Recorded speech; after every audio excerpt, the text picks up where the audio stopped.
Hello students. Now today we will be starting with the first chapter from class 9 History's social science textbook, that is the French Revolution. Now till class 8 you all have studied all about Indian history, and this is the first time you will be moving on forward to the world history. Now you must be thinking that since we are starting with world history, why are we starting with French Revolution? Why the history of France, not the history of America or Great Britain or any other country? Now the answer to that question is the three idols of the French Revolution. The three idols of the French Revolution were liberty, which means freedom, equality, and fraternity. Now, as we all nowadays talk about democracy being the ideal form of government, and we all know that democracy is based on freedom, it is based on equality, and these idols were introduced to the entire world by the French Revolution. So that is why we will be beginning the study of world's history with the chapter French Revolution. Now, if we begin with this chapter starts with an incident that takes place in the city of Paris. Now you all know that Paris is the capital of France. Clear? So this incident takes place in the city of Paris on 14th July 1789. The entire city of Paris was in an alarming state.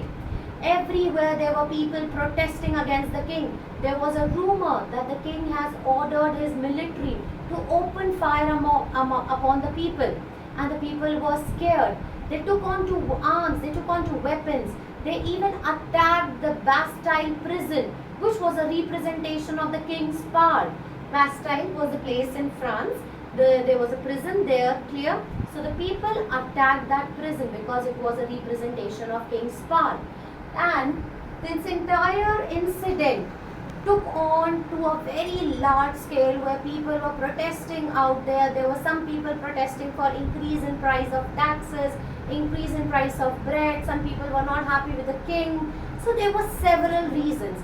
And according to historians, this incident that took place on 14th July 1789 marked the beginning of a series of events that led to the French Revolution. Now, if we have to understand how this French Revolution actually started, we have to go back from this year 1789 to the year 1774. Now, 1774 was the year when Louis XVI became the King of France. Louis XVI, he belonged to the Bourbon family, royal family, Bourbon family, and he became the King of France in 1774. Now children, you have to remember this name, Louis XVI, because we will be referring to this name a lot of times during this entire chapter. So, Louis XVI was actually the King of France at the time of French Revolution. Now Louis XVI, when he became the King of France, he was facing financial crisis. The treasury of France was completely empty. When I say treasury of France was completely empty, it means that the king was having no money. He was facing financial crisis. Now there were several reasons for those financial crises. The first being that France was engaged in war for a very long period of time. So, long years of war. Clear? And whenever a country is engaged in war, it takes a lot of money, clear, to invest in war, and you're obviously not getting any returns out of it. So, long years of war was one of the reasons for the financial crisis. The second reason for financial crisis was that France helped America to regain its 13 colonies from the common enemy Great Britain. France and America both had a common enemy, Great Britain, and Great Britain had captured 13 colonies of America. So France helped basically America to gain independence. Clear everyone? So this was the second reason why France was facing financial crisis.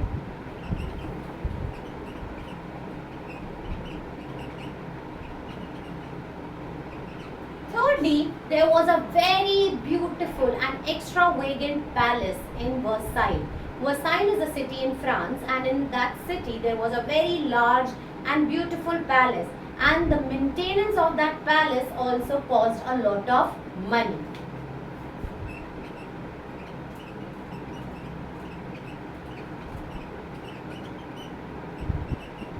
So the maintenance of Palace of Versailles also cost a lot of money.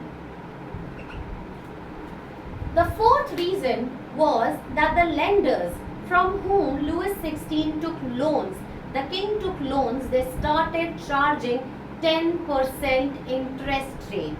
Clear? So the lenders, they actually increased their interest rate.